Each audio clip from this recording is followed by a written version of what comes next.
Hi, and welcome to Enchantment of Eternity's review for the Augments Trilogy. This refers to 3 episodes of Star Trek Enterprise, Borderlands, Cold Station 12, and the Augments, which were Season 4, Episodes 4 through 6 of Star Trek Enterprise. This video is a part of a series of videos where I review episodes of Star Trek as determined by my user polls. The episode to win my latest poll was the Augment Trilogy.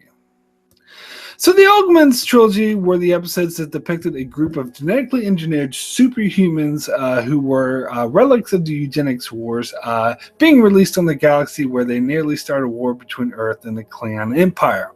Archer enlists the help of their former mentor and surrogate father, Dr. Erickson, who is an ancestor of Dr. Noonien Soon, Data's creator. Soon betrays Archer at every turn and eventually joins the Augments in their quest to free the embryos of other potential Augments. However, Soon is eventually betrayed by the Augments who, against his wishes, attempts to start a Earth-Klingon war, which Earth would clearly lose. So he helps Archer to defeat the Augments and save the day. So these episodes are fine. I'll be honest, I didn't really have strong feelings about these episodes either way. On one hand, they're a really fun watch as it's filled with Star Trek Easter eggs and references everywhere. And for the most part, it's a pretty well-constructed thriller with a lot of well-earned suspense along the way. But on the other hand, it's kind of shallow and there's no greater meaning beneath the surface. And the characters of the Augments are made up mostly of cliches, stereotypes, and the character stories involved are pretty thin. So overall, these episodes were fine. The biggest function of these episodes is to set the tone for Season 4. Season 1 and 2 of Enterprise were, by almost all accounts, especially mine, boring failures, and Season 3 was one long self-contained action-adventure story of Enterprise trying to prevent the destruction of Earth.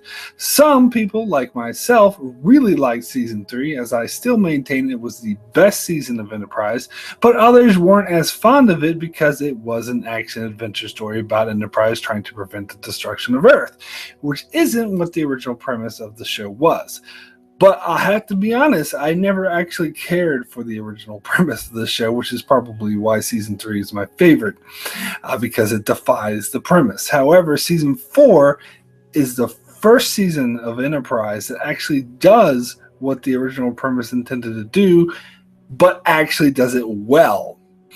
I refer to it as the Fanboy season. I mean that in a very positive way. It has it's jam-packed with references to the original series and other Star Trek series, and it's the only season that feels like a prequel to Star Trek, which is what it was intended to be. Now, even though the first part of this trilogy was Episode 4, I say it sets the tone for Season 4 because the first 3 episodes of Season 4 are wrapping up the previous storylines, such as like the Xindi story arc, as well as the Temporal Cold War. So the first 3 episodes wrap these all up so that Season 4 is free to jump into its premise of being a prequel that sets up the universe of Star Trek that we know and love. And the other way these episodes set the stage for Season 4 is by being a 3-parter, because Season 4 is quite unique in the Star Trek franchise, as it's almost entirely made up of 2-parters and 3-parters, where Star Trek typically is made up of standalone episodes with the occasional 2-parter, the main exception being Deep Space Nine, which had a much longer episode arcs, and of course Season 3 of Enterprise, which was all one prolonged story arc. So Season 4 went in a unique direction of having a series of 2 episodes and 3 episode long story arcs. I'm told that it's similar to what Doctor Who does, but I've never watched that show, so I wouldn't know myself. So getting into the specifics of these episodes, let me start with Dr. Erickson, played by Brent Spiner. I always find it bit fake and ridiculous when a known character in a TV show has a betrayal of his or her ancestor and it's played by the same actor, meaning that their ancestor looks exactly like their descendant, and that's not how genetics work. As ancestors' DNA only make up like a fraction of the makeup of someone's DNA, so Yeah, it's a bit ridiculous. And, don't give me that, oh, but it's Data and Data's an android, because Erickson is the ancestor of Dr. Noonien Soon, who was shown in his prime to look exactly like Data. Therefore, Soon does look exactly like his ancestor, and that's ridiculous. But that being said, it was so great seeing Brent Spiner in Star Trek again. He does an amazing job as this sleazy, scummy, can't be trusted character, which is extremely different than his portrayal of Data, and he does his role so well. He's definitely the highlight of the three-parter, and I wouldn't like it as much as I do if he wasn't in it. I have to mention this episode features one of the most ridiculous setup story arcs of the entire show, where Soong, at the end of the three-parter, Soong is like, human genetics isn't working. Cybernetics is where it's at. Now that's where I'm going to focus my efforts. Oh, come on. Give me a break. That's so ridiculous. Oh, and maybe one of my ancestors will create an android called Data. That's even worse than when Archer was foreshadowing the Prime Directive by saying, one day there might be a directive that handles these situations. It's a bit ridiculous. However, that being said, I loved Brent Spiner's portrayal of Soong in these episodes, and might even go as far as to say that this was the best and most memorable guest character to appear in the entire show.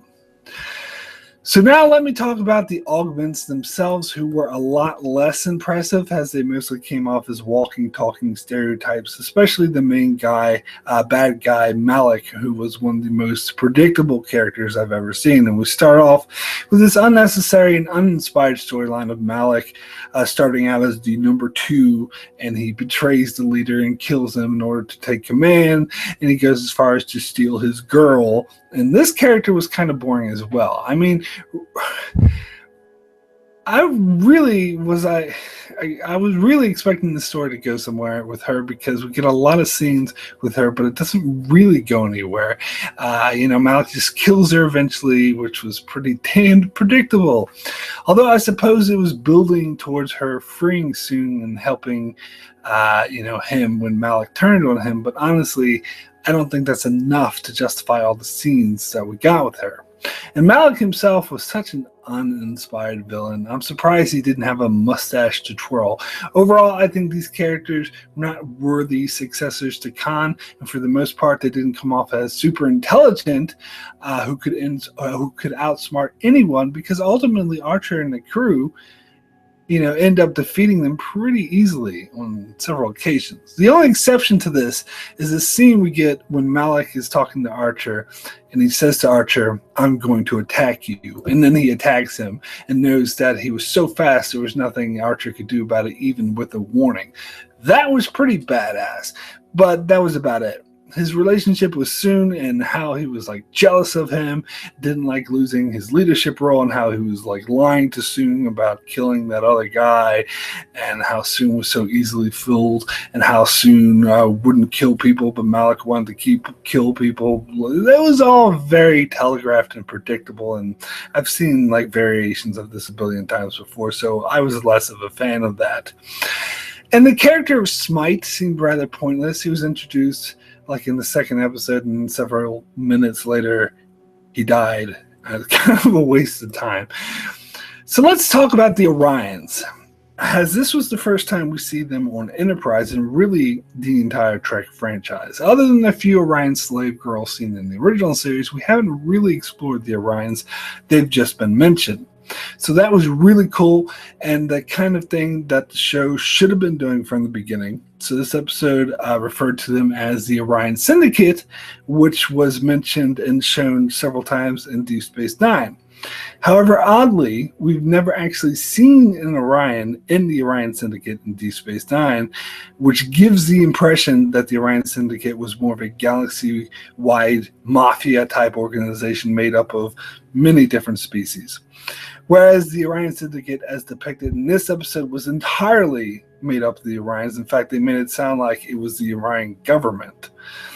Now, at first, this seems like an inconsistency to me. However, it could be explained away by saying that the Orion Syndicate originally began as a strictly Orion organization, but as it expanded, it got more organized and less official. It became less of a, just Orions and more of like a species-wide organization as it's depicted in Deep Space Nine.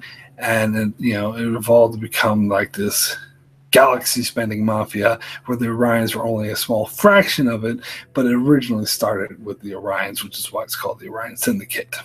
There are some non-canon novels set in Deep Space Nine times that depict the Orion Syndicate as strictly Orion, and that is an inconsistency that can't be explained away, but its depiction here can make sense because it's set several centuries in the past, so it can actually fit into the storyline in several ways. Their depiction as being involved in the slave trade, for example, is consistent with what we know of them, so it was great to see that explored more in these episodes. So next, let me get into the Klingons, and the first thing I have to say about the Klingons in these episodes is, does J.G. Hustler have to play every single Klingon? I mean, how many times must this guy play a freaking Klingon? If you don't know who I'm referring to, it's the actor who played General Martok on Deep Space Nine. He made several appearances as a Klingon on Enterprise, none the least being Archer's advocate in the episode Judgment. And I don't know, I think maybe he played Klingon in several other Enterprise episodes. I don't even remember. Anyway, I even forgot that he was in this episode, but he appeared very briefly as the Klingon captain of the ship that the Augments took. But anyway, I mean, setting that aside and getting into the Klingons, it's interesting to get the Klingons here as these episodes present the real possibility of a war breaking out between the humans and the Klingons, which is interesting to see in the light of Star Trek Discovery, which is all about a war between the Federation and the Klingons. If you can call them Klingons, as they're more of these Uruk-hai-looking monster thingies with no hair. Anyway, and in Discovery, they're portrayed as being, splintered, and there's many different factions and houses of Klingons with no central leadership. Whereas here, this episode is set 100 years before that, and there's clearly a centralized leadership. There's even made mention of the Klingon High Chancellor. But of course, these are more criticisms of Discovery, which I actually do like that show more than many fans do. I'm not one who's like, it's not Star Trek. I actually do enjoy Discovery, but come on, they totally botched the Klingons. And watching these episodes remind me of that, because we actually see Klingons in the past done right, but whatever. Anyway, I enjoyed the scene where Archer was trying to, botch his way past the Klingon ship and sort of, sort of gamble or whatever, pretending to be Klingon. And he makes up a story of the Klingon Chancellor being on board his ship visiting the Orions, and the Klingon captain immediately laughs as he assumes the Chancellor is engaged in some sort of sexual conquest. And this was actually really funny, particularly that Archer totally wasn't expecting it, and the way he responded, because as soon as the other Klingon started laughing, he was like, what the fuck? But then eventually caught on to it. And the way he responded by chastising that Klingon was actually really smart, because it was the way a Klingon would probably react to that, being like, it's none of your business to what the Chancellor is up to. But one nitpick about this scene that I have is that this is set 100 or so years before Star Trek VI: The Undiscovered Country, where there's a similar scene where they try to fool Klingon patrols by pretending to be Klingons, but there is specifically stated that they can't use the Universal Translator because it would be recognized, whereas here Archer uses the Universal Translator and it isn't recognized. And this takes place years before that. Now, granted, they throw in some line about Hoshi touching up the Universal Translator specifically for this, and I know that she's a linguistic genius and all, but still, 100 years before what a horror couldn't do. I'm sorry, but I'm just not buying it. But that's a minor nitpick. But anyways, let me get back to Dr. Lucas, as this is a character who has been mentioned several times since season 1, but we get to see him for the first time in these episodes. He's been established as a pen pal of Dr. Phlox and a human doctor whom Phlox corresponds with. And this was used several times as an excuse to have Phlox narrate certain episodes in which he is the central character, as we get his voiceover that are really his letters to Lucas. But we actually get to see him here, and I'm pretty sure that we heard his voice in previous episodes, and it was clearly done by a different actor, but that's okay, I guess. Casting changes happen all the time. Here he's played by Richard Ryle, who had minor roles in several films. He was the Jump to Conclusions Matt guy from Office Space, and he even appeared in Star Trek several times before. First, when he was much, much younger and more thin, he played Bataille in the Next Generation episode of The Inner Light. I didn't even recognize him from that. But more recently, he was one of the drunken Irishmen in the two horrible Fairhaven Voyager episodes. Anyway, this actor seems more like a comedic actor. In fact, the first scene we got where a scientist comes to warn him that the station is under attack, he's like, hold on a minute, let me just finish what I'm doing, like a typical nerdy scientist, which I actually thought was hilarious. But I got the impression this wasn't intended to be as funny as it was.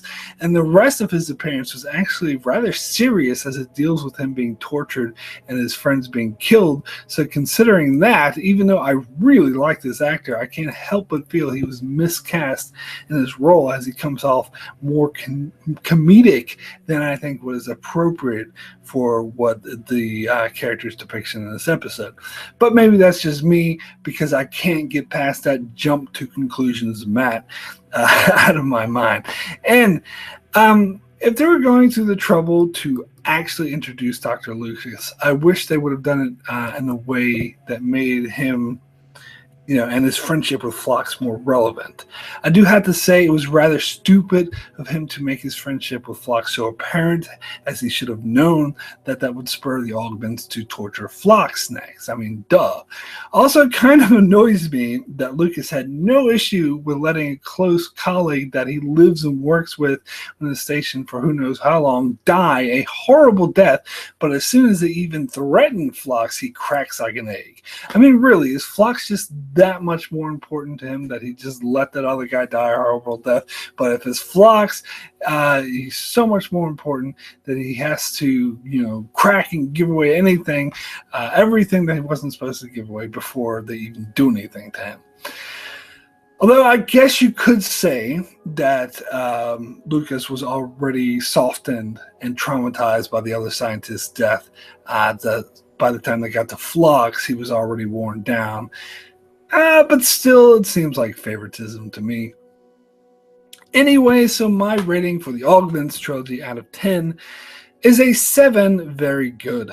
This was a very exciting and suspenseful trilogy with a lot of great Easter eggs and callouts to really satisfy the Star Trek geek in me. And Brent Spiner was absolutely amazing in these episodes, made for a great slimy guest star that added a lot of texture to the show. But overall, the plot points in these episodes were rather predictable. The villains were rather cliche, and they didn't seem to be any deeper meaning behind these episodes. But that being said, it was definitely a fun watch.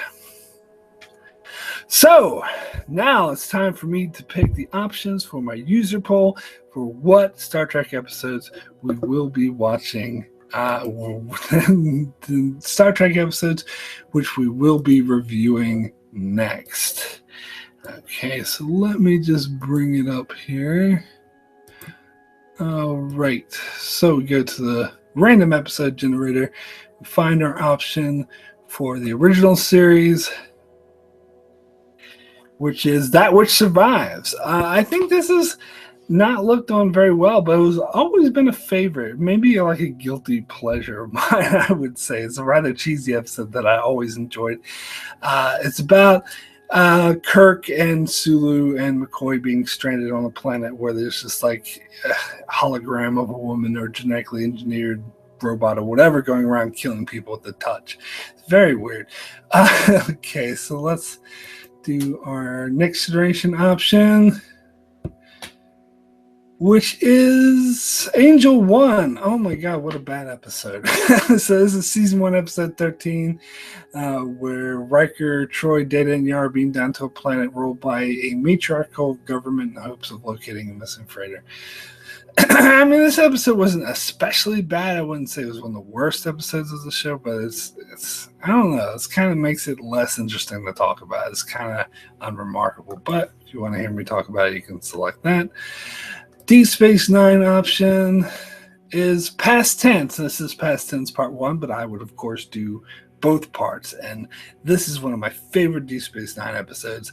I'd love to talk about this in more detail because it has some really great social commentary. I think it's one of the best Star Trek episodes of making social commentary, but the time travel logic used in this episode is one of the worst time travel logics I've seen in any show, but I like the story so much I tend to look past that. But anyway, that's the Deep Space Nine option, past tense parts of 1 and 2.